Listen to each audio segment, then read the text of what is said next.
अस्सलामुअलैकुम। Next topic AC through a capacitor देखते हैं। सबसे पहले देखते हैं कैपेसिटर क्या होता है। कैपेसिटर जो है वो दो कंडक्टर्स होते हैं और इनके दरमियान कोई भी इंसुलेटिंग मीडियम हो तो वो क्या बन जाता है, कैपेसिटर बन जाता है। अब कैपेसिटर का काम क्या है, कहता है ये स्टोर करता है एनर्जी को in the form of electric field. ठीक है, एनर्जी को स्टोर करता है इलेक्ट्रिक फील्ड की फॉर्म में। कैपेसिटर जो है वो एसी और डीसी सर्किट्स में यूज़ किया जाता है, लेकिन इसका बिहेवियर रेजिस्टेंस जैसा नहीं है। रेजिस्टेंस जो है वो एनर्जी को स्टोर नहीं कर सकती, लेकिन कैपेसिटर जो है वो क्या करता है, एनर्जी को स्टोर करता है। अब हमने एक सर्किट ले लिया, उसमें एसी सोर्स लगाया और साथ में कैपेसिटर अटैच है। पहले हाफ साइकिल में टर्मिनल ए पॉजिटिव हो जाता है और टर्मिनल बी क्या हो जाता है, नेगेटिव होता है। अब जब टर्मिनल ए पॉजिटिव होता है तो यहाँ से करंट जो है फ्लो करना शुरू करता है और कैपेसिटर की इस प्लेट पर पॉजिटिव चार्ज स्टोर होना शुरू होता है और इस प्लेट पर नेगेटिव चार्ज स्टोर होना शुरू होता है। ठीक है, तो फर्स्ट क्वार्टर में कैपेसिटर क्या हो रहा है, चार्ज हो रहा है। नेक्स्ट क्वार्टर में क्या होता है, कैपेसिटर की जो प्लेट पॉजिटिव चार्ज हुई है वो चार्ज को रिटर्न करी होती है, वोल्टेज ड्रॉप हो रहा है और यहाँ से चार्ज भी कम हो रहा है। और जैसे ही वोल्टेज यहाँ पर जीरो होता है तो प्लेट्स दोबारा से न्यूट्रल हो जाती हैं। ठीक है, फिर नेगेटिव हाफ साइकिल चलता है। जब नेगेटिव हाफ साइकिल चलता है तो टर्मिनल ए नेगेटिव हो जाता है, टर्मिनल बी पॉजिटिव हो जाता है। अब यहाँ से करंट फ्लो करेगा, इस तरफ से करंट फ्लो करेगा तो ये कैपेसिटर की प्लेट पॉजिटिव चार्ज होना शुरू होगी और ये नेगेटिव चार्ज होना शुरू होगी। तो इस क्वार्टर में कैपेसिटर जो है अब चार्ज हो रहा है। और एक साइकिल के लास्ट क्वार्टर में अब क्या होता है, कैपेसिटर का वोल्टेज कम होना शुरू होता है। तो अब क्या होता है, यहाँ पर कैपेसिटर की जो प्लेट्स हैं वो डिस्चार्ज हो रही होती हैं। ठीक है, अब जो पॉजिटिव चार्ज है वो सर्किट को वापस मिल रहा होता है। इस तरह जब वोल्टेज जीरो होता है तो प्लेट्स दोबारा से क्या हो जाती हैं, न्यूट्रल हो जाती हैं। इस तरह हर साइकिल में कैपेसिटर चार्ज भी हो रहा होता है और साथ में वो डिस्चार्ज भी हो रहा होता है। वोल्टेज की इक्वेशन है V = V0 sin omega t। इसको इक्वेशन 1 का नाम दे दिया। अगर हम चार्ज देखें जो कि कैपेसिटर स्टोर कर रहा है वो क्या होगा, CV। ठीक है, यहाँ पर हम लोगों ने C और V कौन सा वोल्टेज है, अल्टरनेटिंग वोल्टेज है, इसलिए ये इक्वेशन इसके अंदर पुट कर दी। तो ये बन गया CV0 sin ओमेगा t। क्या होता है, चार्जिस का फ्लो है विद रिस्पेक्ट टू टाइम, तो ये आ जाएगा delta Q over delta T। Delta over delta T, Q की वैल्यू यहाँ पर पुट कर दी, CV0 sin ओमेगा t। यहाँ पर CV0 जो है वो डेरिवेटिव से बाहर आ जाएगा, डेरिवेटिव ले आ जाएगा किसका, साइन ओमेगा टी का। ठीक है, साइन का जब डेरिवेटिव लेते हैं तो वो क्या बन जाता है, कोस।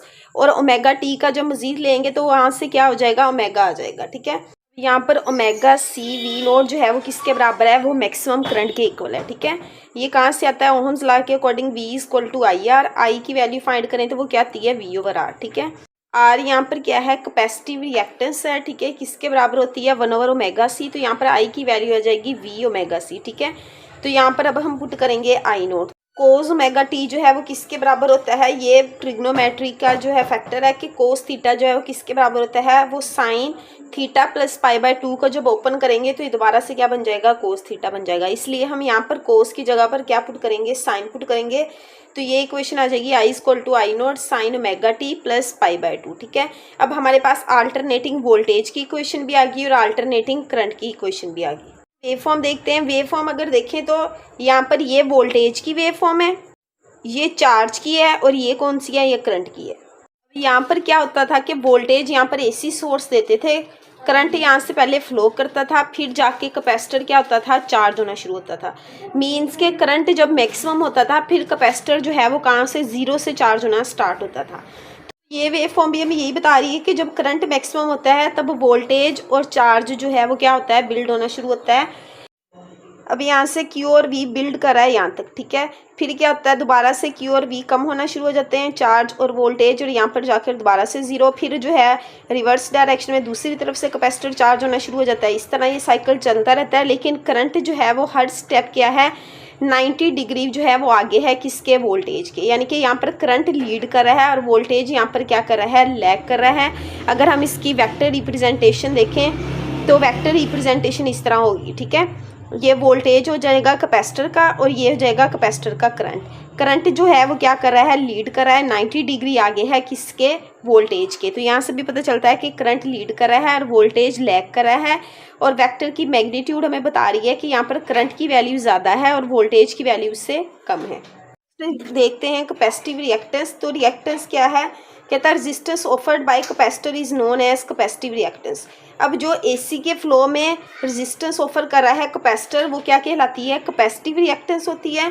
इसको एक्सी से रिप्रेजेंट करते हैं और इसका यूनिट क्या होता है? ओहम होता है। ठीक है, तो कैपेसिटिव रिएक्टेंस आ जाएगी VRMS over IRMS।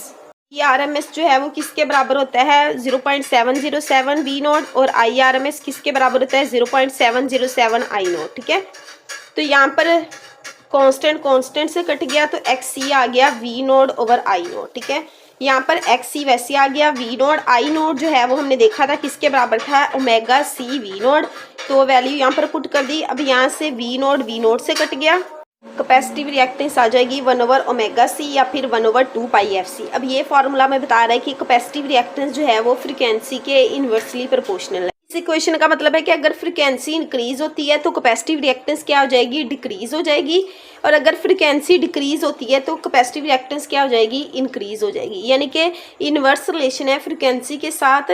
Capacitive reactance decrease या इंक्रीज होने का क्या मतलब है कि अब कैपेसिटर जो है उसकी रेजिस्टेंस कम हो जाएगी या ज़्यादा हो जाएगी एसी के फ्लो के लिए। डीसी की बात करें तो डीसी की फ्रीक्वेंसी क्या आती है? 0 होती है। पर अगर हम 0 पुट करते हैं तो 1 ओवर 0 क्या हो जाएगा? इन्फिनाइट हो जाएगा। यानी कि अब कैपेसिटर जो है वो इन्फिनाइट रेजिस्टेंस ऑफर करेगा किसके लिए? डीसी के लिए। इसलिए वो डीसी को ब्लॉक कर देता है। डीसी जो है आगे नहीं गुजर सकता कैपेसिटर से, जबकि एसी को वो पास करवाता है। AC through a capacitor. Capacitor के अंदर हमने एसी का बिहेवियर देख लिया। अब हम नेक्स्ट इम्पीडेंस देखते हैं। इम्पीडेंस एक टर्म है, ये क्या चीज़ है? कहता है the combine effect of resistance and reactances capacitive and inductive in an alternating current circuit is known as impedance. ठीक है, अगर एक एसी सर्किट है जिसमें रेजिस्टेंस भी लगी है, कैपेसिटर भी है और इंडक्टर भी है, तो वहां पर रेजिस्टेंस और कैपेसिटिव रिएक्टेंस और इंडक्टिव रिएक्टेंस का जो कंबाइंड इफेक्ट है वो क्या कहलाता है? इम्पीडेंस कहलाती है। यानी कि वो टोटल रेजिस्टेंस कहलाती है सर्किट की। ठीक है, इम्पीडेंस को Z से रिप्रेजेंट करते हैं, किसके बराबर होता है? V root mean square over I root mean square. भी एक रेजिस्टेंस है तो इसका यूनिट क्या होगा? ओहम होगा। ठीक है, तो इम्पीडेंस को हम लोग ओहम में मेजर करते हैं। तो ये था हमारा आज का लेक्चर जो कि हमने देख लिया। अल्लाह हाफिज।